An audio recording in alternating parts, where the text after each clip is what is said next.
जय श्री राम दोस्तों, वॉक पे चर्चा पे आपका स्वागत। एक स्टेटमेंट आया है सुप्रीम कोर्ट के जजेस का, we will rip you apart, rip you apart, हम तुम्हारे टुकड़े टुकड़े कर देंगे। और ये स्टेटमेंट आया है पतंजलि के खिलाफ, बाबा रामदेव के खिलाफ। बाबा रामदेव और बालकृष्ण जी को पर्सनली कोर्ट में बुला के ये कहा गया है कि हम तुम्हारे टुकड़े टुकड़े कर देंगे, we will rip you apart. क्यों? ऐसा क्या गुनाह किया बाबा रामदेव ने? कोर्ट ने एक पुराना कोई एक्ट है,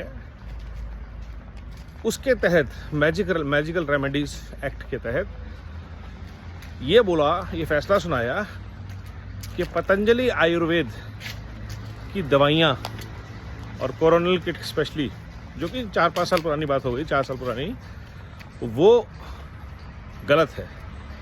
और उसके बेसिस, वो तो गलत है ही है, उसके बेसिस पे वो जो आयुर्वेद के थ्रू एलोपैथी को गलत बता रहे हैं, उससे डॉक्टर साहब चिढ़ गए, क्योंकि वकील साहब चिढ़ गए, क्योंकि आईएमए ने कंप्लेंट की थी।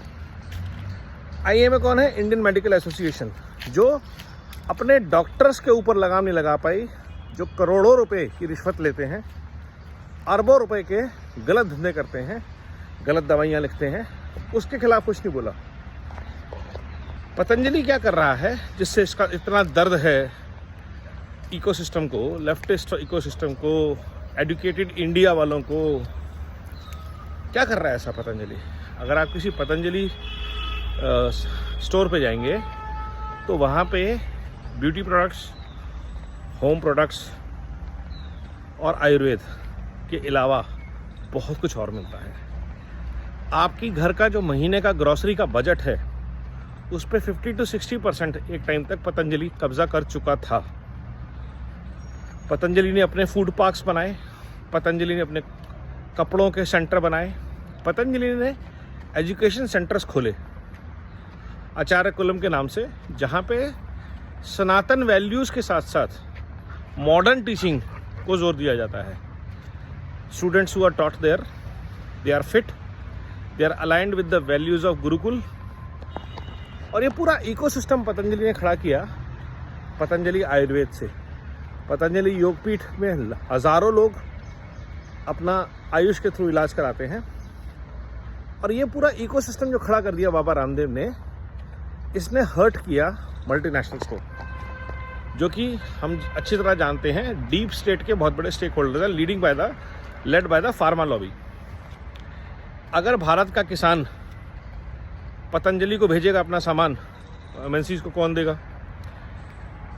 तो रॉ मटेरियल जो है, जो आपके पतंजलि के फूड प्रोडक्ट्स में आता है, घी है, शहद है, ऐसी बहुत सारी चीज़ें जो मल्टीनेशनल्स नेस्ले, HUL, रैकेट बेनकाइजर बनाती हैं, गोनाइल, तो उनका ऑल्टरनेट बाबा रामदेव ने एक तो सस्ता निकाल दिया, दूसरा 100% स्वदेशी कर दिया,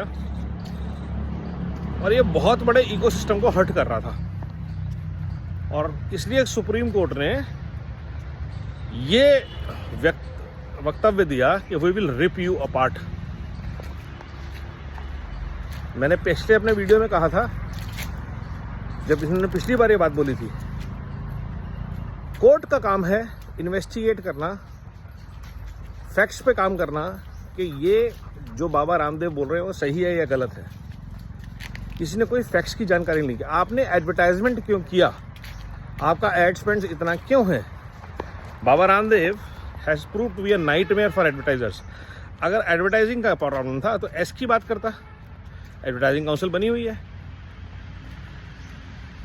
तो ये जो टारगेट किया जा रहा है और बाबा रामदेव या पतंजलि को नीचे गिराने का मतलब है एक बहुत बड़े इकोसिस्टम को टक्कर देना, जो कि आज लगभग 40,000 करोड़ का सनातनी इकोसिस्टम बन गया है, जिसके प्रॉफिट्स बच्चों को पढ़ाने में, महिलाओं को स्वावलंबी बनाने में, उत्तराखंड के विकास में लग रहा है बड़े लेवल पे। फूड पार्क्स हैं, प्रोडक्शन हब्स हैं, लॉजिस्टिक्स हब्स हैं, पतंजलि का बना हुआ सामान दुनिया के कोने कोने में जाता है। बुंदेलखंड जैसी जगहों पे एलोवेरा की खेती को बाबा रामदेव ने प्रमोट किया है। और ये सारा इकोसिस्टम हर्ट कर रहा है एमएनसीज की प्रॉफिटेबिलिटी को।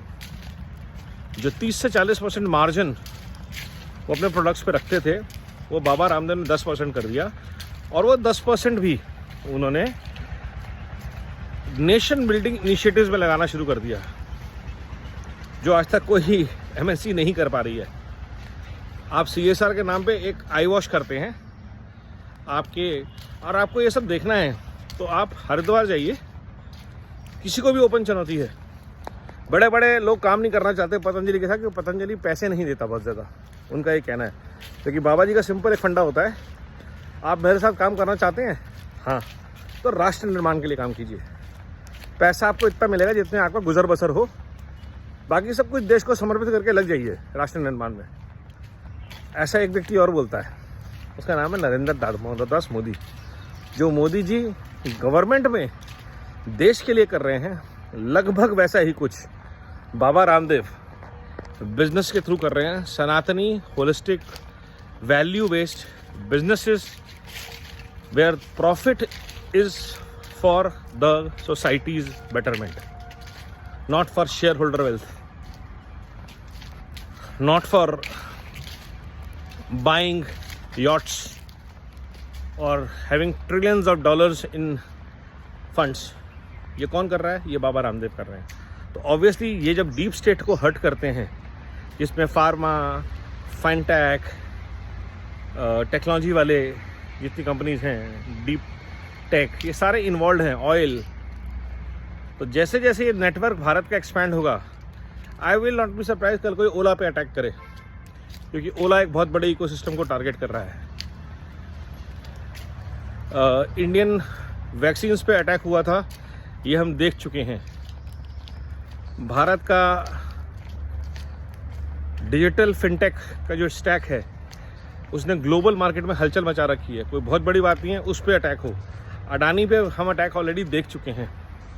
Infrastructure development company from India which is going global. तो हमको ये पूरा नेक्सस समझना पड़ेगा कि how is deep state targeting the leaders from India, brands focused on vocal for local, Atmanirbhar Bharat. तो come together as Indian businesses, support each other as Sanatani businesses for a better Bharat, for a better world. Build back better Bharat सिर्फ भारत की companies कर सकती हैं, ये एक reality है। तो जिस फील्ड में अच्छी भारत की कंपनी आगे बढ़ रही है, उसको सपोर्ट करना हर भारतवासी का फर्ज है, स्पेशली पतंजलि जैसी कंपनीज। सोचिए, वंदे भारत, वंदे मातरम, नमो भारत।